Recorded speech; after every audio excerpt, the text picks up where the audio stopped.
আজকে তোমাদের সাথে শেয়ার করব কেএফসি ফ্রাইড রেসিপি। তো কিভাবে বানাই দেখতে থাকো। প্রথমে চিকেনের মধ্যে দিয়ে দিলাম আদা রসুন বাটা, তারপরে দিলাম পরিমাণ মতো মরিচের গুঁড়া, আর দিয়ে দেবো এখন এটা শাহি গরম মশলা। এটা আমি বাসায় বানাইছিলাম। পরিমাণ মতো লবণ আর এক স্লাইস লেবু। এটা দিতেই হবে, কেএফসিতে লেবু না দিলে মজা হয় না। লেবুটা ভালো মতো দিয়ে তারপরে যে এর মধ্যে দিয়ে দেবো একটা চামচ সয়া সসটা আমি একটা চামচই দিছি। এখন সুন্দর মতো এটাকে মেখে নেব। আর চিকেনগুলোকে না আমি আগে সুন্দর মতো কেচে নিছিলাম যাতে ভিতরে মশলাটা ঢোকে। আর এটা আমি ভাজার প্রায় 1 থেকে 1.5 ঘন্টা আগে ম্যারিনেট করে রেখে দিছিলাম।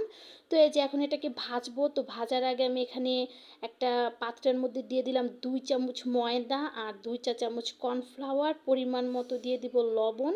এখন এটাকে ভালো মতো মিশিয়ে নেব। আর এটা মেশানো হয়ে গেলে এখন ওই যে ম্যারিনেট করা চিকেনগুলা এই ময়দাটার মধ্যে আর কি মিশ্রণটার মধ্যে দিয়ে ভালো মতো এটাকে মতে এটাকে কোট করে নেব। আর এটা একবার হয়ে গেলে এখন এটাকে আমি পানির মধ্যে ডুবাবো।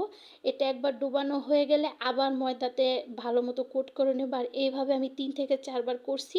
তো দেখো কতটা সুন্দর হয়েছে। এখন এটাকে আমি গরম তেলের মধ্যে ছেড়ে দেব।